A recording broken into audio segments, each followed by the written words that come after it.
Yes, Rosalie, magandang umaga. Kumusta ang sitwasyon ngayon dyan? Magandang umaga, Ani. Nandito tayo ngayon sa Commonwealth Elementary School, ang pinakamalaking ang voting center sa buong Quezon City at pang-apat naman sa buong bansa. Mahigit 39,000 ang registered voters dito sa Commonwealth Elementary School.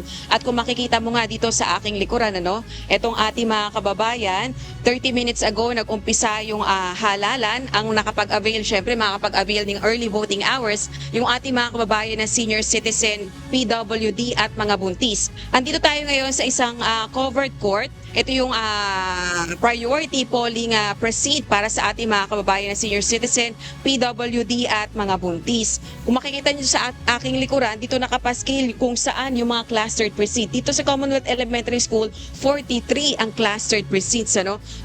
Itong covered court na ito ay accessible ito sa ating mga kababayan at makikita kung saan yung mga clustered precinct at kung saan sila boboto. Ngayon, kung makikita nyo dito sa aking kinalalagyan, open ito at merong mga industrial fan para mas ginhawang bumoto yung ating mga kababayan na PWD, senior citizen at mga buntis. Ngayon, meron namang choice yung ating mga kababayan na kung gusto nila na makita na mismo sila ang magsusubo ng balota sa kanilang automated counting machine, ay kailangan nilang magtungo mismo dun sa kanilang presinto. Pero kung hindi, ay mag-fill out sila ng waiver para ipapasok ito sa mga support staff or mga miyembro ng electoral board, Ani. Kanina, mga pasado alas 4 ng madaling araw nang dumating tayo dito at una sa pila ang isang 75-year-old nating kababayan na si Tatay Eddie. Pakinggan natin ang kanyang pahayag.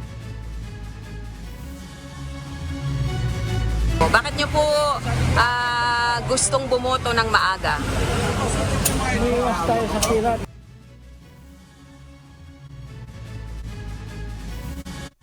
Ayan, Ani, bagamat merong mga senior citizen na madaling araw pa lang ay pumila, yung iba sa kanila gusto nila na sila mismo yung makakita na ipapasok yung kanilang balota sa automated counting machine. Kaya kahit andito lang sa ground floor, yung kanilang accessible polling center, pinipili nila na umakyat pa sa classroom para maipasok mismo yung kanilang mga balota. Balik sa'yo, Ani. Okay, Rosalie, ibig sabihin at this point, mayroon kasing binanggit ka kanina na kung sakali, pwede naman mag-waiver. So, ibig sabihin, anytime pwedeng may pipirmahan ng waiver, may mag-a-assist naman doon.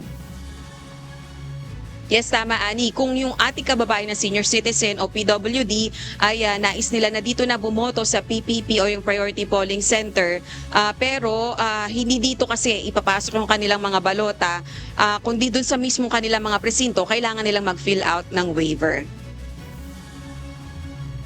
Okay, saan matatagpuan yung paglalagyan, yung ACM machine na lalagyan o kung saan ihuhulog yung balota? Malayo po ba yan? May distansya po ba? So, sa mga classroom kung saan nakalagay yung kanilang mga presinto, Ani. Hindi na sila aakyat ng second floor? Nasa baba lang po ba yan, Rosalie? Yan, depende yun kung saan nakalocate yung kanilang presinto, Ani. Meron nga, yun nga lang kasi iba-iba yung mga presinto, merong ilang gusali dito, merong nasa first, second, and third floor. So, depende kung saan nakalagay yung kanilang mga presinto. Ngayon, kung gusto nga nila na sila mismo yung magpapasok, kailangan nilang mag-fill out ng waiver. Pero kung hindi, ay sa support staff na ang magpapasok ng balota sa mga ACM kung saan yung kanilang presinto, Ani. Okay, quickly, Rosalie, based on your experience now, ano yung gusto ng mga botante natin, ng mga senior citizens, mga buntis, mga PWD?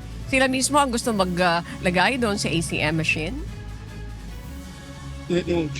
Tama, Ani, may mga kababayan tayo nakita na mas pinili na lang nila na umakyat sa second floor o sa ibang palapag para makita mismo nila kung yung pagpapasok ng balota sa mga automated counting machine. Pero may mga kababayan din naman tayo na pinili na lang na bumoto dito sa accessible polling precinct. Kung makikita din naman nyo dito, pakikita natin sa ating mga kababayan, ito yung accessible polling precinct, Ani, kung makikita ng ating mga kababayan, ito yun, Yan, nasa 43 seats ito kung makikita nyo po. At malapit din dyan yung ating mga kung may nangangailangan din ng medical assistance, meron din malapit dito sa area nila. At dito sa aking gilid, kung makikita nyo yung Voters Assistance Desk. Kaya kung pag-uusapan talaga natin, mas accessible talaga sa ating mga kababayan na PWD, senior citizen, itong covered court dito sa Commonwealth Elementary School kung saan inilagay yung priority polling precinct.